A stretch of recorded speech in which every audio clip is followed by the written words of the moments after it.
What's up, guys? Subzeric here, back for another VOD review. Today, doing a Tleyds VOD review. Tleyds went on an absolute tear on ladder today. This was a long, like 11-hour stream, and he gains a ton of LP back in a challenger for Mr. Greg here. So good news for him and good news for me because he played a comp that I really want to talk about. This is a comp that it's been kind of hinted at existing, but never truly, I feel like, seeing the light of day to the point that people are like thinking about this as an S tier line. And I think some of the changes this patch actually bring it even more towards the forefront here. So I'm really excited to take a look at this VOD here.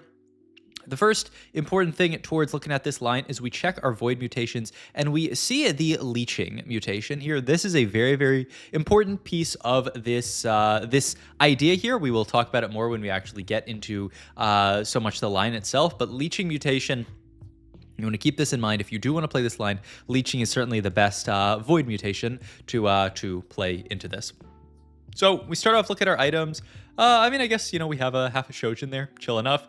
He looks at the savings account. I almost did a Weijin Iverson savings account VOD because I know he really likes this augment. But Greg also sees a very tempting option here, or maybe not a tempting option if you've played through a lot of this set. Double Trouble. It's one that for most of this set, I don't think was you know, very explored, and no one was really talking about how to play around this augment. You know, usually at some point in the set, people kind of discover, there's this line that, you know, the traits work together really nicely, or the units work together really nicely with playing multiple copies of them, and you can play Double Trouble. But this comp was discovered a few patches ago. I think it was Michael who played this in a scrim and then kind of showed the world that this comp could exist. And Greg has team planted out basically everything except for the true carry of this comp. It is not going to be Kog'Maw here. It's going to be Malzahar here. So it is a Double Trouble Malzahar comp. Mal's, not Loris, are the units that you're going to be rolling.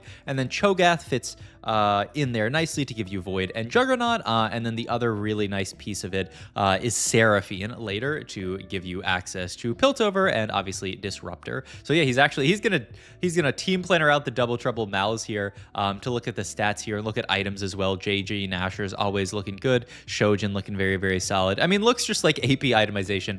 Gunblade looks pretty solid as well. If you have a JG, you want a Shojin. I mean, Malz is a kind of interesting unit. His ability does just kind of do damage in very small instances. You know, he summons the voidlings that go bonk, bonk, bonk, bonk, bonk. And so, you know, you'd expect him to be good holder of things like Morello almost. The only thing is that he doesn't really like spread his ability to people in the same way as, like, you know, a traditional Malzahar, you know, would like spread his ability. We don't really, I mean, this mouse just doesn't do that. It's really just an ability that hits a couple of dudes a bunch of times with the little voidlings. And so really, he's just an AP caster.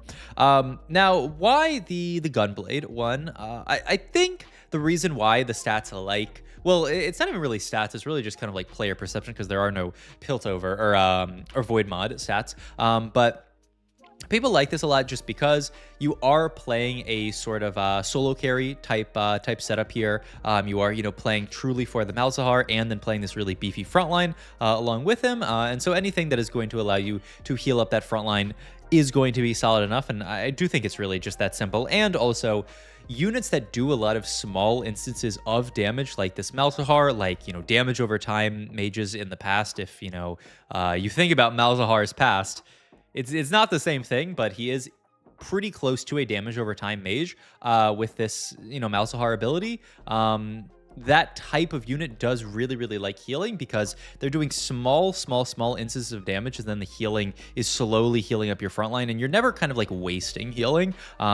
Units like burst mages actually oftentimes tend to waste healing because you know, they wait a really long time to cast, and by the time they cast, maybe the unit you're trying to heal up is dead already. And so there's not a lot of value there. Doing small incremental amounts of damage, you can always get value out of the healing. So that's the idea behind Mal's and the comp. And then, you know, all that's left is really to see Tleyds' execution here, what items he ends up building, how he ends up playing into this line here. Because I do think it is a very solid line. We did just legit hard force it from Double Trouble and knowing that we had Leeching Nucleus.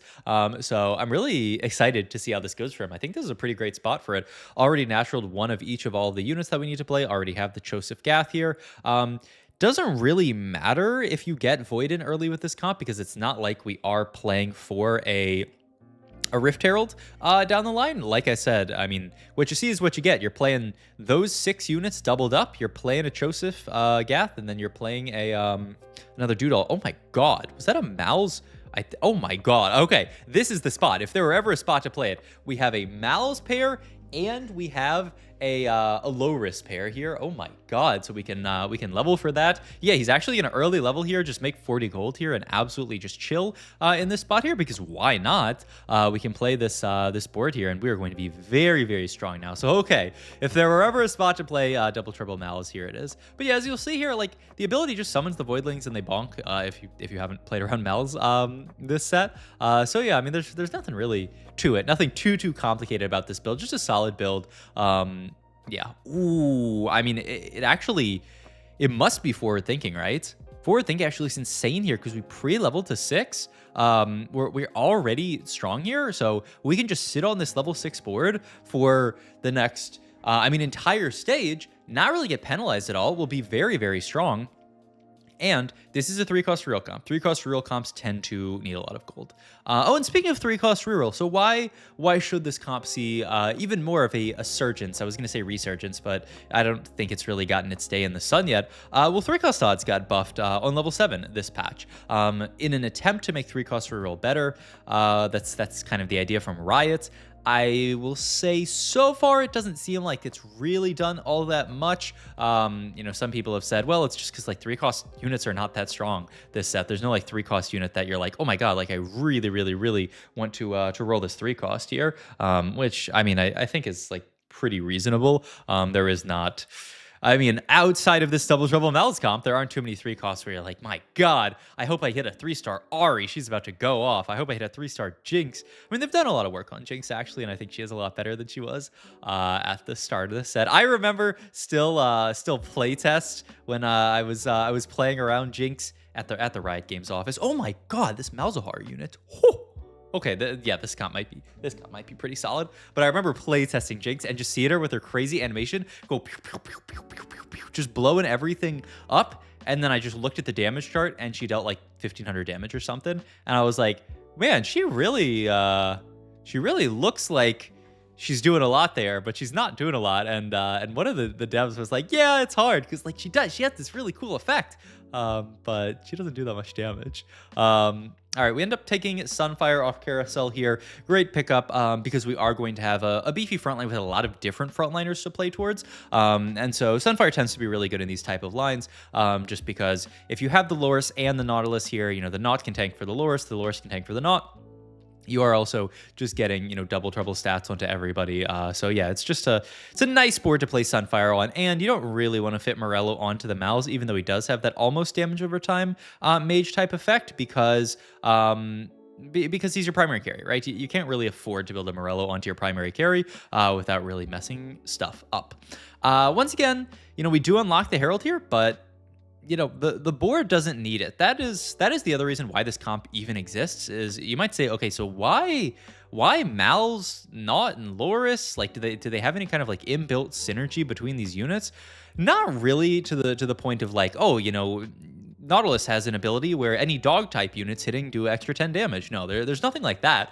But the upside is these are 3-cost units that you can roll that have a really nice tight trait tree. Not the augment, but just the idea, I guess. Malzahar, you can see this board, it's triple trait, only really playing a few units here, and then the big in is obviously getting Seraphine onto this board, getting Disruptor and Piltover onto this board. A lot of Piltover mods can go crazy on this board, and I'm curious to see what Greg has access to this game. Wow, we pick up another Malz. I will say his orbs have been on point this game. I do not know what to say, but he actually just naturals it every single time.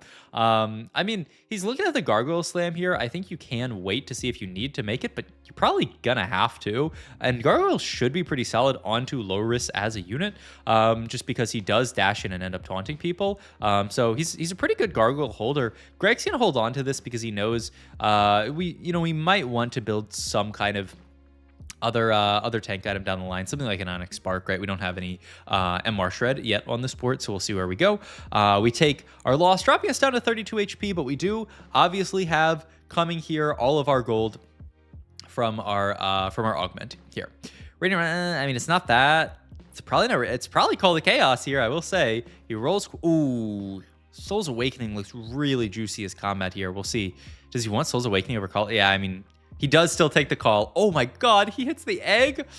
Okay, this means we need to actually hit like a big spike soon, or else our life is gonna be wrecked. Also, we're feeling the double Ornn here that we picked up. Wait, holy woked. Okay, we are gonna take Blast Shields here. I do think Blast Shields is probably, even after the nerf to it, one of the best ones that you can get here, especially in a spot like this where we already have a lot of mana gen. I don't think we really need mana gen from our setup, and we are gonna have a lot of very beefy tanks here. So Blast Shield should still be really, really solid. All right, he has unfielded the double Ornn here, but still gonna play this board for now. Not getting much Double Trouble value onto like any of these other guys, just onto Malz here, and we are going to take an Anima Visage here for our frontliner, our low risk here, just to try to have something. Can we still play this Ornn? I mean, 3 Warden is not a bad in by any means. And we do pick up the Seraphine, which is a huge, huge in onto this board. So the spot looking a little bit better, but we do have to continue to roll down here and see what else we can pick up here. Find a random Shiv here, which I'm not sure if you can even fit. We do hit a Malz here, which is huge, and he's actually could continue to roll down here, almost to 0 gold here, and is going to opt to, yeah, okay. I do think the Ornn's probably, I mean, the thing is, level 8 Ornn could come back in, especially if we do end up in a situation where we don't hit everything, where we don't need to double trouble the lowers here. But yeah, he's gonna end up selling it off here. Okay, I mean, I think that's pretty reasonable. We're 18 HP. I'm a little sus on it, so I think that's reasonable. Up to take tier here for the Void Staff. The last thing we really need on this board is MR Shred, but okay. We will now get to see what this board looks like almost up and running. We do still have our last 3-star to hit here, which we probably are just going to roll it down to 10 every round here, and then once we're 1 off, go for it. We do hit here. Huge. Going to move items over to the Nautilus here. Solo frontline him for a second and then thought better of it. And okay, now the board is surely up and running, and this is a spot where we're essentially down a Prismatic here, right? And we took an Econ Augment, which you're usually going to have to take at least 1 Econ to take this comp, maybe even sometimes double Econ. If you think about, reminiscent of like Caitlyn Jace type stuff, that comp, you really needed double Econ a lot of times to hit in set 15. At least this comp, you're double troubling, so you're getting an extra unit to play. It's spawning you in stuff. So probably, the more I think about it, single Econ is probably reasonable to play this line. I mean, something like a forward thinking so nice because it's Econ, but it is a lot of Econ. But yeah, I mean, look at this. It's a 5 Freljord, Lysandra 2 board. Let's see how our board does into it. They have a Volibear, not itemized, but just chilling on the board there. And yeah, I mean, the fight really does not look close. The Malz does insane work. The Nautilus tanks a surprising amount. I am, kind of a Nautilus hater, as I think most people are. This unit just doesn't really do that much in terms of tankiness because he is this triple trait unit that fills out a lot of really, really nice frontline traits. And so usually you don't see the Malz or the Naut do so much tanking, but honestly it looked pretty good here. And I'm curious to see how Greg, if he wants to push level 8, we don't actually hit this, so we're going to be forced to make, what is he? Is he thinking Gunblade? Really? Oh, wow. Yeah, opts to take Gunblade here and then make Redemption here. So yeah, Gunblade with the Leeching Nucleus. I mean, the stats do really like Gunblade. Obviously, you can't look at the stats and filter for if you have Leeching Nucleus because there are no stats for these Void mods. But I mean, at the end of the day, the Malz is doing a lot of damage. I don't think you could feel bad about having a Gunblade onto him. And he doesn't really need the Shojin that much because, you know, he's already genning a ton of mana from the Nashers here. Gonna move the Sunfire down to the off tank here. Makes a lot of sense. You know, you just usually want to do exactly like this when you have some kind of like Sunfire, Spark, any kind of like aura item on frontline. Just put all of your true tank items on your true tank, have your true tank for your Sunfire, and then your Sunfire can just sit here, live forever, and this Nautilus can just sit here eating the shoot from the Yunari here. It's just so easy. Like, I mean, look at that. He barely took any damage, honestly, and Mr. Tleyds here is on a solid streak here. He's gonna catch his egg out now, gonna get the double Fawn TG, which is gonna allow him a lot of double trouble. So yeah, he's actually gonna roll pretty deep here to truly triple trouble this. Okay, surely double Chosif Gath is not better than, like, I mean, I know it's great, I know it's great double trouble value, but surely Shiv is better than double Cho, right? Like, who cares about this double Cho? And like, the Shiv is going to make the board way tankier, but okay, this is what we are playing for now. I mean, Cho's a great unit. I mean, honestly, he's not bad to double trouble in a spot like this, just because he is a CC bot. You know, you think of him almost like a Swain, you know, just like a mini Swain in many ways. Still looking for that MR tread and still are going to be missing it. There is a, wow. Imagine if we had got Shiv there and been able to like double trouble Shiv on this board here. That would have been kind of sick. But all good here. Pick up the, I mean, you do kind of have to make this here. It's a little bit sad because you are going to lose double trouble, but just play the dude. Oh, he's going to play Annie here. Annie and Tibbers for Arcanist. Wow. I mean, okay. I mean, it's AP to the whole board.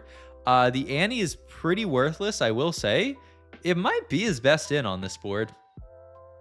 Honestly, isn't it, Chip? Why is he so adverse to playing the Ship? Is there something I'm missing here? A reason why he hates the Shyvana on his board? I mean, I get it that she doesn't like add anything crazy to the board, but I mean, she adds Shyvana to the board. She adds Dragonborn or whatever her trait is called.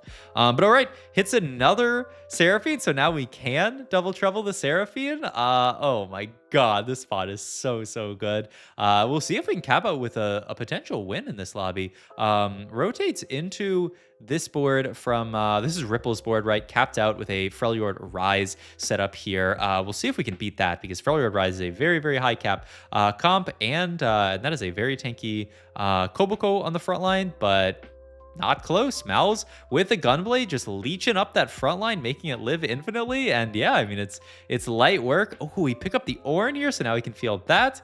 He does finally opt to play the Shyvana here. Yeah, I still don't get why he was so much of a Shyvana hater. I mean, honestly, he was probably like yapping at Twitch chat or something. But okay, we're looking at, I mean, honestly, we could even hit Seraphine 3. Double trouble Seraphine 3 would be sick. We're just going to go 9 here. Gonna get the double the Ornn. I mean, honestly, you're not going to end up in this spot often with this comp, I will say.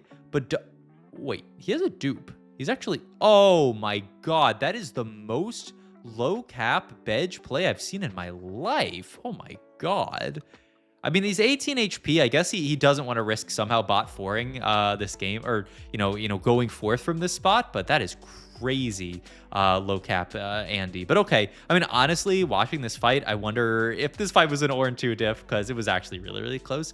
Ornn also received a pretty substantial buff this patch. I will say, if there is somebody you'd be excited about double troubling, this Ornn, I mean, like, if you could manage to double trouble this Ornn, you would definitely be excited about it. Also, I don't know why these fawns aren't on the Ornn. Okay, yeah, okay, now he moves them up. I mean, it's just free items to throw onto him as well. This is actually such an insane spot. All right, rotate into Panshi's board here. Another Freljord board, actually. So it's a Freljord, probably 2-3 if Greg can close this one out. The board looks so strong for him, though. I mean, look at that front line. It's just sitting here, solo tanking everything. This Nautilus with just double trouble, Nautilus 3, it's just completely unkillable with all the leeching from the Malzahar, and it is a win out for Mr. Gregory Tleyds here. I mean, crazy final board with the double fawn. I mean, you will never get a spot this good, but I think it is a great showcase of the comp from look at his, I paused on a really interesting, I don't know, he looks so like pleased, but his eyes are a little lifeless here. I don't know. But I mean, but it's just an insane. I mean, a very fortunate game from Tleyds, but a fantastic game showing the comp off. Okay, I gotta pause on pause here. Okay, there we go. His soul is returned to his body. I mean, it happens. It happens to the best of us. But yeah, I mean, just a fantastically solid line. If you end up in a spot for it, and Tleyds, he ended up in the spot for it. He saw his shot and he took it. So hope you guys enjoyed this video. If you did, please like, comment, and subscribe. Check out my Twitch, Metafy, all my links down below. Metafy group coaching session tomorrow. If you are, wait, today? It's on Thursday.